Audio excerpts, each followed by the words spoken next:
மாவட்டத்தில் காவல்துறை உதவி ஆய்வாளர் இருசக்கர வாகனத்தை இலவசமாக பழுது நீக்க கூறி கடை உரிமையாளரை மிரட்டி தாக்கும் சிசிடிவி காட்சிகள் வெளியாகி தற்போது பரபரப்பை ஏற்படுத்தியிருக்கிறது. மதுரை மாவட்டம் வாடிப்பட்டி பகுதியில் ராயல் என்ஃபீல்டு இருசக்கர வாகன பழுது நீக்கும் கடை வைத்திருப்பவர் திண்டுக்கல் மாவட்டம் நிலக்கோட்டை பகுதியைச் சேர்ந்த சீனிவாசன். இந்த நிலையில் காவல் நிலையத்தில் உதவி ஆய்வாளராக பணியாற்றி வந்த அண்ணாதுரை சீனிவாசன் வைத்திருக்கும் கடையில் ராயல் என்ஃபீல்டு பைக்கை பழுது பார்க்க கொடுப்பது வழக்கம். ஆனால் அதற்கான பொருட்கள் வாங்கும் பணத்தை அவர் தர மறுத்திருக்கிறார். தொடர்ந்து வாகனங்களை பழுது பார்க்க விடுவதும் அதற்கான பணத்தை 8600 ரூபாயை கொடுக்காமல் இலவசமாக எடுத்து சென்றதாகவும் கூறப்படுகிறது. தற்போது பாலமேடு காவல் நிலையத்தில் உதவி ஆய்வாளராக பணிபுரிந்து வரும் அண்ணாதுரை சில மாதங்களுக்கு முன்பு தன்னுடைய காவல் நிலையத்தில் பணிபுரியும் மற்றொரு காவலர் மூலமாக இருசக்கர வாகனத்தை கொடுத்து பழுது பார்க்க கூறியிருக்கிறார். அவரும் அந்த வாகனத்தை பழுது நீக்கம் செய்யுமாறு கூறியிருக்கிறார். ஆனால் சீனிவாசன் பழைய பாக்கி இருப்பதாகவும் பழைய பாக்கி தந்தால் மட்டுமே வேலை பார்ப்பதாகவும் கூறி மறுத்திருக்கிறார். இதன் பிறகு அண்ணாதுரை தொடர்ந்து சீனிவாசனை தொலைபேசியில் அழைத்து வாகனத்தை பழுது பார்க்குமாறு தொடர்ந்து கூறி வந்திருக்கிறார். சீனிவாசன் அண்ணாதுரை அழைப்பை எடுக்காததால் கோபமடைந்த உதவி ஆய்வாளர் அண்ணாதுரை கடந்த 4ஆம் தேதி மதியம் சரியாக ஒரு 2:30 மணிக்கு பதிவு எண் தெரியாத வாகனத்தில் சீனிவாசனின் கடைக்கு சென்று சீனிவாசனை வாகனத்தில் ஏறுமாறு மிரட்டி இருக்கிறார். மேலும் அவரை தாக்கி என் வாகனத்தையா வேலை பார்க்க மாட்டாய், உன் மீது கஞ்சா வழக்கு போட்டு விடுவேன் என மிரட்டி வாகனத்தில் ஏற்ற முயற்சித்ததாக சொல்லப்படுகிறது. மேலும் தற்போது சீனிவாசனை தாக்கி அண்ணாதுரை வாகனத்தில் ஏறும் சிசிடிவி காட்சிகள் வெளியாகி பரபரப்பை ஏற்படுத்தி இருக்கிறது. இதனைத் தொடர்ந்து சீனிவாசன் மதுரை மாவட்ட கண்காணிப்பாளர், முதல்வர் தனிப்பிரிவு, மனித உரிமை கழக ஆணையம் என பல்வேறு துறைக்கு புகார் மனு அளித்து உதவி ஆய்வாளர் அண்ணாதுரையின் மீது நடவடிக்கை எடுக்குமாறு புகார் அளித்திருக்கிறார். காவல்துறை உதவி ஆய்வாளர் தன்னுடைய இருசக்கர வாகனத்தை இலவசமாக பழுது நீக்குமாறு கடை உரிமையாளரை தாக்கிய சிசிடிவி காட்சிகள் தற்போது வெளியாகி பேரதிர்ச்சியை ஏற்படுத்தியிருக்கிறது.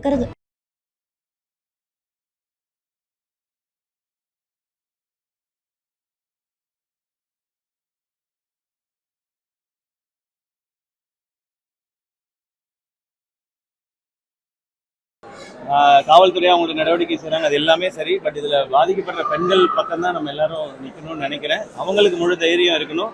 இனி இது மாதிரி நடக்காதுன்னு நம்ம நம்புவோம். கடவுள்கிட்ட அதான் வேண்டிக்கிறேன். முருகனின் அறுபடை வீடுகளில் 2ஆம் படை வீடான திருச்செந்தூர் சுப்பிரமணிய சுவாமி திருக்கோவிலுக்கு தினசரி பல்லாயிரக்கணக்கான பக்தர்கள் வருகை தந்து முருகனை வழிபட்டு செல்வது வழக்கம். இதில் முக்கிய அரசியல் பிரபலங்களும் திரையுலக பிரபலங்களும் வருகை தந்து முருகனை வழிபட்டு செல்வர். இந்த நிலையில் திருச்செந்தூர் சுப்பிரமணிய சுவாமி திருக்கோயிலுக்கு திரைப்பட நடிகர் சிவகார்த்திகேயன் இன்று சுவாமி தரிசனம் செய்ய வருகை தந்திருந்தார். பேட்டரி காரில் வருகை தந்த நடிகர் சிவகார்த்திகேயன் வருவதைக் கண்டு வரிசையில் தரிசனத்திற்காக நின்று கொண்டிருந்த ஏராளமான பக்தர்கள் உற்சாகத்துடன் முழக்கமிட்டனர். அப்போது பேட்டரி காரில் இருந்து முருகன் கோவில் முன்பு சிவகார்த்திகேயன் அங்குள்ள பக்தர்களையும் தனது ரசிகர்களையும் கண்டு மகிழ்ச்சியுடன் கையசைத்தபடி சென்றார். தொடர்ந்து தரிசனம் முடித்துவிட்டு வெளியே வந்த சிவகார்த்திகேயனிடம் குழந்தைகள் முதல் பெரியவர்கள் வரை ஏராளமான ரசிகர்கள் அவருடன் செல்ஃபி எடுத்து மகிழ்ந்தனர். அப்போது கோவில் வாசல் முன்பு நின்று கொண்டிருந்த குழந்தைகளிடமும் உற்சாகத்துடன் கை குலுக்கி மகிழ்ந்தார். அதைத் தொடர்ந்து செய்தியாளர்களையும் சந்தித்திருக்கிறார். அண்ணா பல்கலைக்கழக மாணவியினுடைய பாலியல் வன்கொடுமை வழக்கு குறித்து அவரிடம் கேள்வி எழுப்பப்பட்ட போது அதற்கும் அவர் பதிலளித்திருக்கிறார். அந்த வீடியோவை தொடர்ந்து பார்க்கலாம்.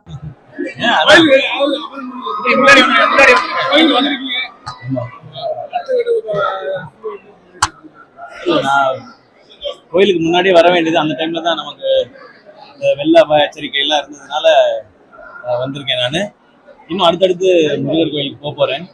அடுத்து திருப்பரங்குன்றம், பழனி எல்லாமே இருக்கு. அதனாலதான் அப்படியே பரபரப்பா போயிட்டே இருக்கும். அறுபடை வீடும் பார்க்கணுன்றது ரொம்ப நாள் ஆசை. ஒரே டைம்ல பார்க்கணுன்றது, அதுக்கு தான் ஸ்டார்ட் பண்ணிருக்கேன். அது இப்போ திருச்செந்தூர் வந்திருக்கேன். நான் ரொம்ப மகிழ்ச்சி. எப்போ இங்கே வந்தாலும் ஒரு மனசுக்கு ஒரு ரொம்ப பாசிட்டிவா இருக்கும். அது அமரன் வெற்றிக்கு நன்றி சொல்ல வேண்டியது ஒரு முக்கியமான கடமையா இருந்தது. அது இல்லாமல் இன்னும் நிறைய வேண்டுதல்கள் இருந்தது. எல்லாம் முடிச்சிட்டேன். ரொம்ப திருப்தியா இருந்தது. நன்றி கோயில் நிர்வாகத்துக்கும் நன்றி. இவ்வளவு கூட்டத்துக்கு நடுவுலயே ஒரு நல்லபடியா எல்லாம் காமிச்சு கொடுத்தாங்க.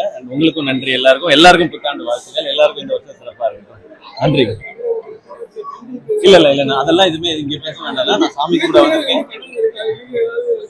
இல்லைண்ணா அதை பத்தி இங்க பேச வேணாம், நம்ம வேற எங்கேயாவது பேசலாம். பட் இந்த மாதிரி விஷயங்கள் நடக்கக்கூடாதுன்றதான் எல்லாருமே நினைக்கிறது.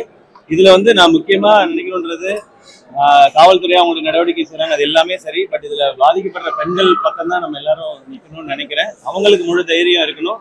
இனி இது மாதிரி நடக்காதுன்னு நம்ம நம்புவோம். கடவுள்கிட்ட அதான் வேண்டிக்கிறேன் நான். நன்றி.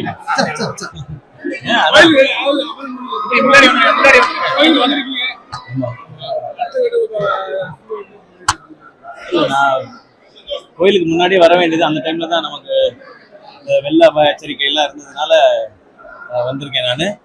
இன்னும் அடுத்தடுத்து முருகர் கோயிலுக்கு போறேன். அடுத்து திருப்பரங்குன்றம், பழனி எல்லாமே இருக்கு. அதனாலதான் அப்படியே பரபரப்பா போயிட்டே இருக்கும். அறுபடை வீடும் பார்க்கணுன்றது ரொம்ப நாள் ஆசை, ஒரே டைம்ல பார்க்கணுன்றது. அதுக்கு தான் ஸ்டார்ட் பண்ணிருக்கேன். அது இப்ப திருச்செந்தூர் வந்திருக்கேன் நான். ரொம்ப மகிழ்ச்சி. எப்ப இங்க வந்தாலும் ஒரு மனசுக்கு ஒரு ரொம்ப பாசிட்டிவா இருக்கும். அது அமரன் வெற்றிக்கு நன்றி சொல்ல வேண்டியது ஒரு முக்கியமான கடமையா இருந்தது. அது இல்லாம இன்னும் நிறைய வேண்டுதல்கள் இருந்தது, எல்லாம் முடிச்சிட்டேன். ரொம்ப திருப்தியா இருந்தது. நன்றி கோயில் நிர்வாகத்துக்கும் நன்றி.